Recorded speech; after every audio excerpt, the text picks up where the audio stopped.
It's now my privilege to introduce this year's commencement speaker, Mr. Travis Roy.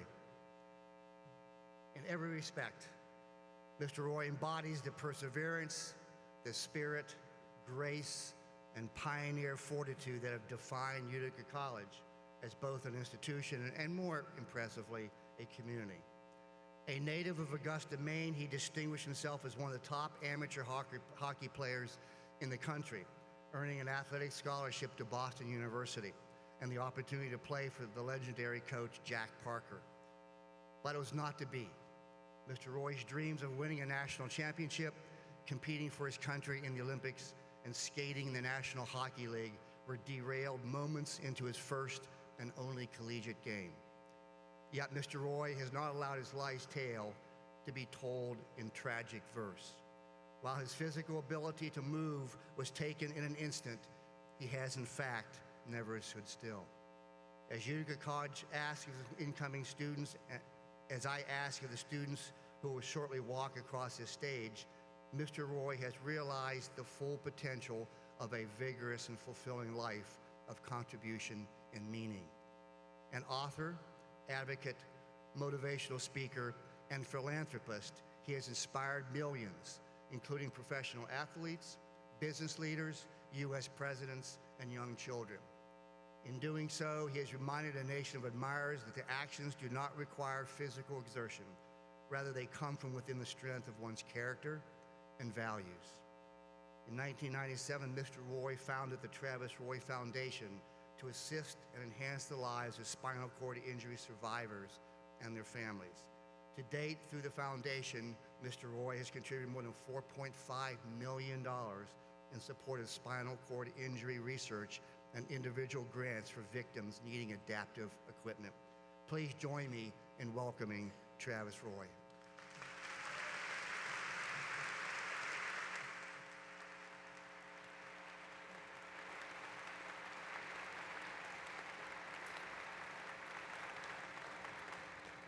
Thank you so much. It's great to be here. Great job, Chanel. That was fantastic. I realize you're giving the interpreter a breather, though. I thought that's a good move. Let me get a little higher so everybody can see me. This is a treat. It really is to be able to share on this day with the graduates. But I'm going to start right in.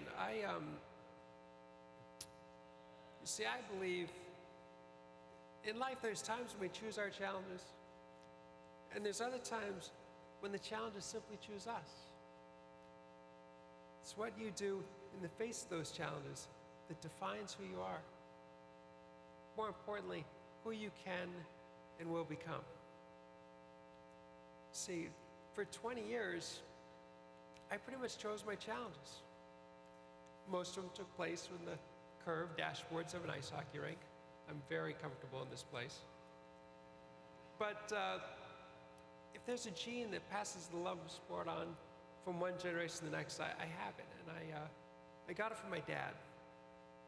You see, in the house that I grew up in, just off the kitchen, there was this closet, and on the back of the closet door, there was an old metal pencil sharpener, the ones with the metal arm crank, and my dad, he always hung his coach's whistle from that pencil sharpener. On the floor was a bag of pucks. And I can still remember all those nights we'd finish dinner, he'd go to the closet, he'd grab his whistle, the bag of pucks, and we'd get in the car, and it was off to hockey practice. Now, I never really enjoyed school or was great at it, but I love sports.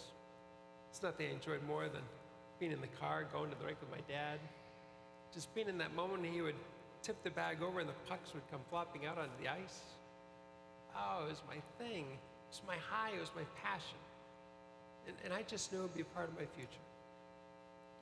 So in the fall of my freshman year in high school, at just 15 years old, I did what my coaches said all great athletes did. Went into my bedroom, sat down at my desk, pulled out a pen and a piece of paper, and I started to write out my goals. I thought about what I wanted to do, where I wanted to go, how I was going to get up there.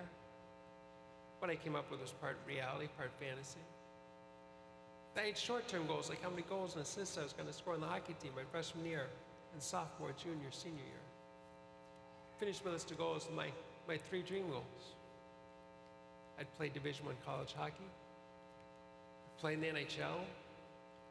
Just so I didn't sell myself short, I thought there might even be a spot on the U.S. Olympic hockey team.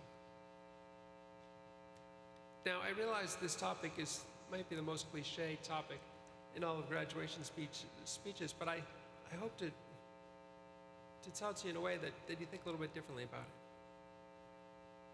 And just for a minute, I want you to think about your own goals. And I know right now, today, we're in a moment where you are accomplishing a very big goal. But think your own goals, whether they're personal, whether they're professional, short-term, long-term. How much do you want to make them happen? How far are you willing to go? When you close your eyes, can you see them taking shape? What can or will you overcome in the name of your passion, in the name of your new profession? Now, I'll be honest with you, setting goals is the easy part. And really, 5-10 minutes, write them down, evaluate from time to time. I think the bigger challenge is what's going to keep you motivated to see them through, to make them happen, to make them come to fruition.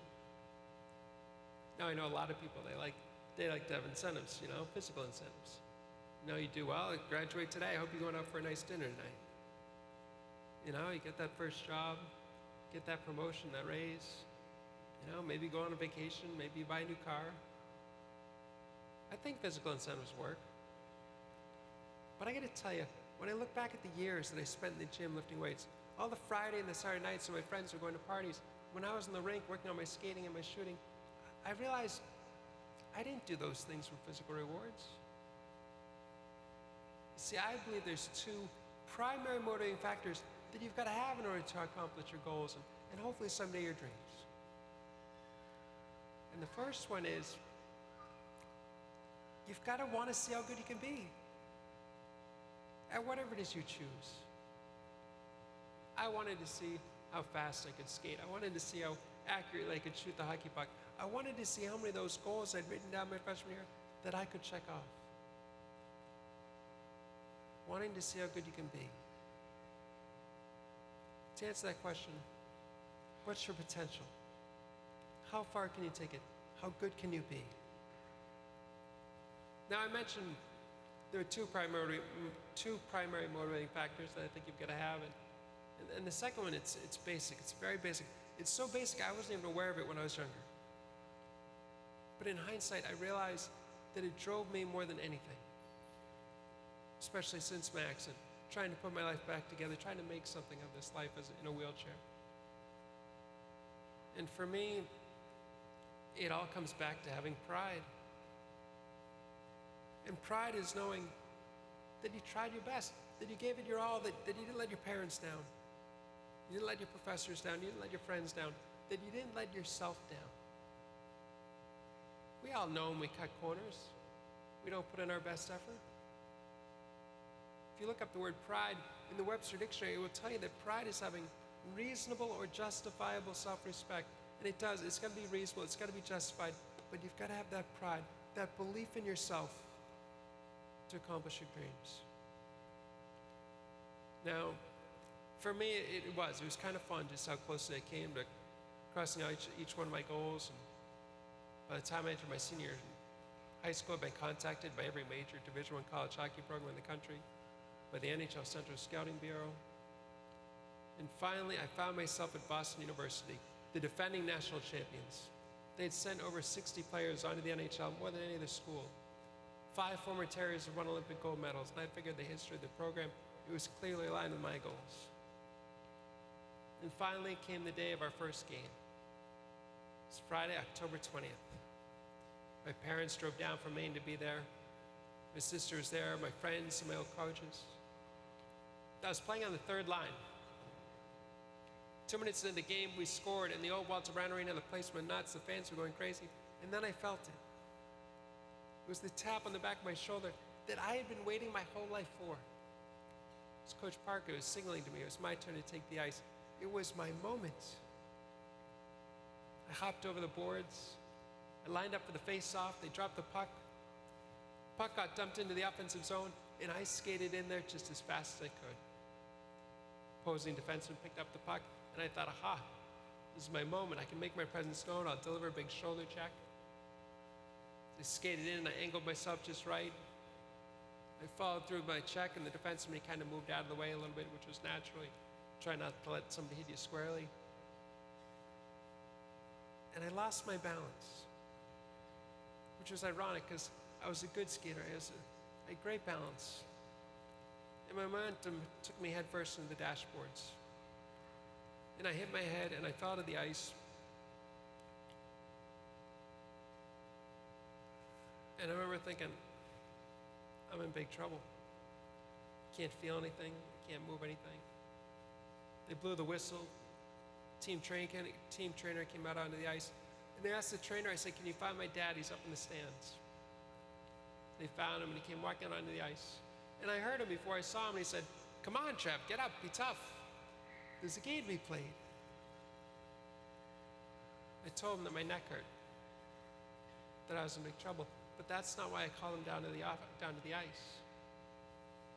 The next thing I said to him, I said, Dad, I made it.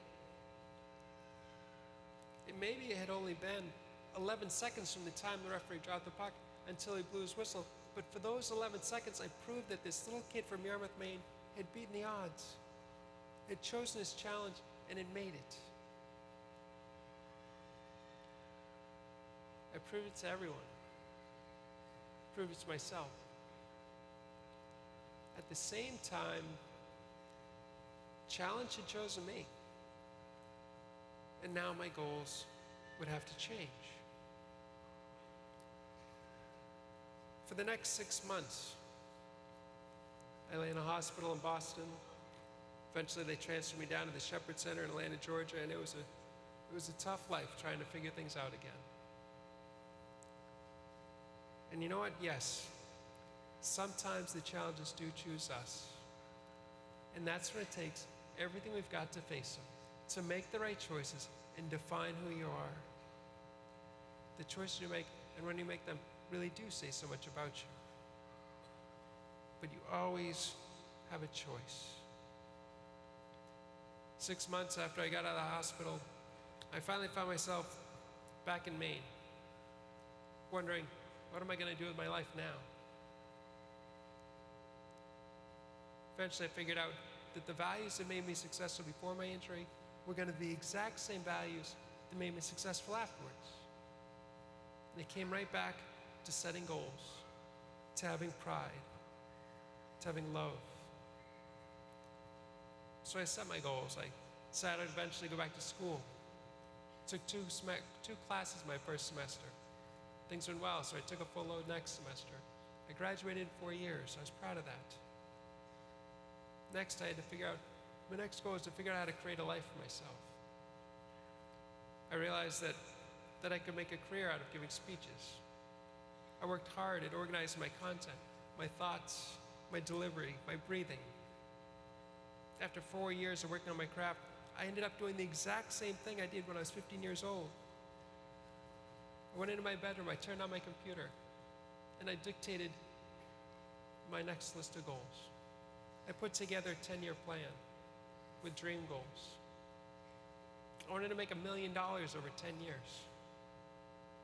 I wanted to build a dream home up on this little family property up in Vermont. I wanted to be debt-free by the time I was 40. I'm sure you guys would like that. That's on your minds probably a little bit. And then I started chipping away at it. I spoke at Rotary clubs. I spoke at elementary schools. I just graduated. I was trying to find a wife. Trying to find a girlfriend, so I thought, well, I had an opportunity. I spoke at a women's penitentiary. That didn't work out so well. So then I thought, well, I'll go to the other extreme, and I spoke to a Catholic women's divorce and widows club. That didn't work out too well either. I didn't realize if you're widowed, that means you're generally pretty old.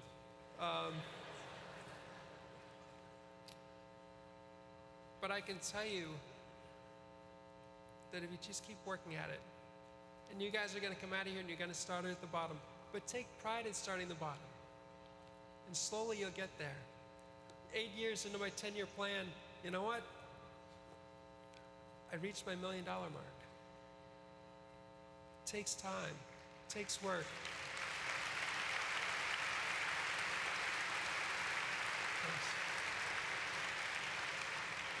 But the last thing I want to say about setting goals is that if you write them down, and I'm telling you it's a mistake, if in the next few weeks you don't sit down at a desk and write out your goals.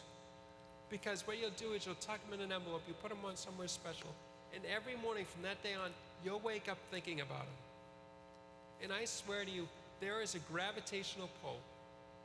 If you have a work ethic, if you have pride, if you know where you want to go, it will get you there. You will get there. You will realize those dreams. The last thing I want to talk about real quick is about love. I was kind of funny when I was in 5th grade. I was always trying to find love, and I went into my homeroom class and I looked up the word love, and I knew I was loved by my parents. I knew I was surrounded by love, but I always thought there had to be something more to it, you know? Well, I finally figured out what that was, or at least I thought I did. It was between my freshman and sophomore years in high school, and I went to this party, and it was a neighboring town.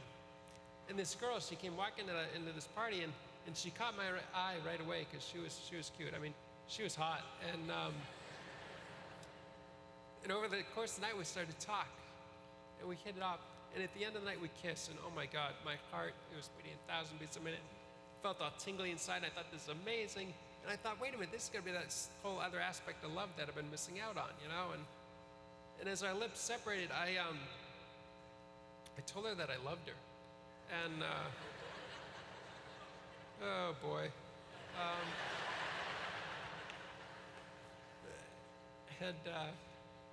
She looked at me like I was crazy, and for good reason. But I learned, I'm a pretty quick learner, and I have since learned that love doesn't happen quite that fast. But what I've learned is it's the emotions. It's the emotions that make love what it is. Whether it's the highs of falling in love to the lows of losing a loved one. But the key is to acknowledge those feelings, to let the people around you know how you feel about them. You know, whether it's a simple thing, whether it's sending a card home to someone special. You know, just before you sign off that text message, before you hang up that phone, then you tell your grandmother, your cousin, your friend that you love them. Telling the people around us that we love them should be a daily occurrence, not something saved for special occasions. But you got to understand that there's all kinds of different types of love. There's love for a sport, there's love for a dog, there's love for a professor, there's love for a parent. It's all love. Now, I know sometimes it's weird, though, telling somebody you love them for the first time, right? You never know how they're going to accept it, you know, how they're going to interpret it. And I get that. But when I give speeches, I used to get one question more than any other. People, they'd always ask me, they'd say, Travis, what's the first thing you do when you get out of your wheelchair? I've been in this wheelchair for 18 years. What would be the first thing I do when I get out of my wheelchair?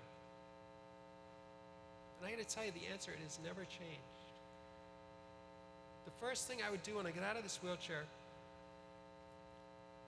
is I would hug my mother. And I would hug my dad. And I would hug my nieces and my nephews and my sister and my friends that have been there, that have supported me, that encouraged me. And if you're not quite comfortable telling somebody you love them, I get it. But don't be afraid to give them a hug with that squeeze that lets them know that you care about them, that they mean something to you. And I know that everybody in this room loves you guys. They've worked hard to provide these opportunities. You've worked hard to take advantage of them. I hope in the next few hours, the next few days, you'll give a lot of hugs. Now, I hope that by hearing my story, I've helped you see that who you are at the core is really what's going to get you through life's challenges. Whether you chose them or they chose you. That having a passion can drive you to do great things if you set the goals you need to make them happen. That having pride in everything you do can make most anything possible. And that having love will always make your lives rich. I want to thank you for this opportunity to share my story. I'm so excited for you guys. Good luck, and I'll be watching you. Thanks so much.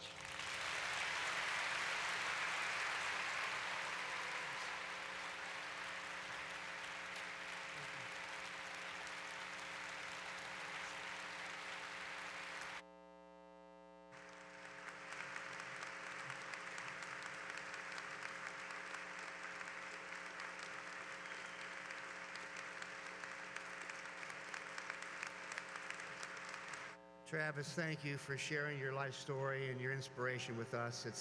It truly means something to all of us, so thank you very much.